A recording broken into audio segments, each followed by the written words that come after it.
In this video, I'll talk about 5 of Hypixel's worst problems and why they piss me off to no end. The lag. I can't tell you how many times where I approach a poorly made bed defense with no players around, ripe for the taking, and right before I stop the bed and enjoy my well-earned steal, Hypixel lags and I end up walking right off the gap I just jumped over to get that bed. I understand there are usually 50k to 100k people online at once, but that still doesn't erase the anger that I feel whenever stuff like that happens. Number 2. Rank braggers, which are the opposite of rank beggars, which I'll get into later in this video. Braggers are those who think that because they bought a rank with their mother's money, that they are now the most important people in the server, just because their MVP plus rank says the most valuable person, not realizing that there are tens of thousands of other people with that same exact rank. They are the ones who show off with their 10,000 particles constantly flowing around them, and those that activate the particle-infested Bedwars glyphs that sets anyone who walks within render distances DC on fire. Admittedly, these people aren't nearly as common as the rank beggars, so I'll let them pass. Number 3. Hackers. No one likes them. Again, I actually rarely encounter these, but whenever I do, they always ruin them actually spawning. Randomly, I see one guy that just blitzes an entire 4-player team in their stacked bed defense in less than 5 seconds, and I think, oh, it's one of these days incident.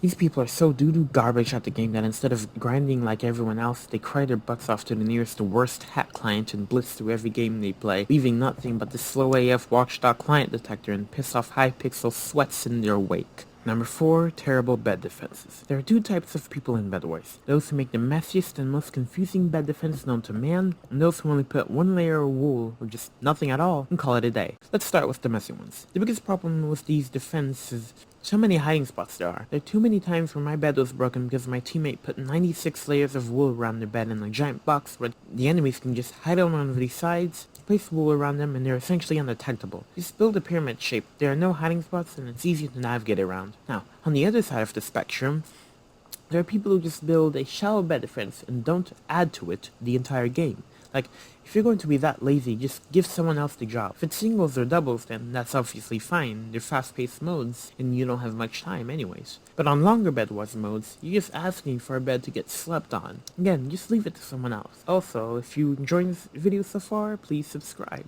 Number 5. Rank beggars. At first, these people don't seem to be that special. Every game has its own fair share of beggars. But the absolute volume of these types of people that constantly beg for ranks is criminal. Nearly every single lobby I go to has at least one rank beggar that won't shush their mouths. But believe it or not, I actually encountered a situation where the rank beggars actually got what they wanted, and their response drove me up the wall. I joined the lobby, which had its usual fair share of rank beggars, but there was a lobby where someone was actually giving out ranks. Now, you would think that they would be extremely thankful for this once-in-a-lifetime opportunity and then be on their way, right? Wrong! Once they got their ranks, they automatically started asking for higher tier ranks. Right after the gifter actually spent their money on these complete strangers. I was appalled myself and told them how greedy they were, but they just ignored me. I friended the guy out of pity. Definitely not because I was looking for a rank myself, and moved.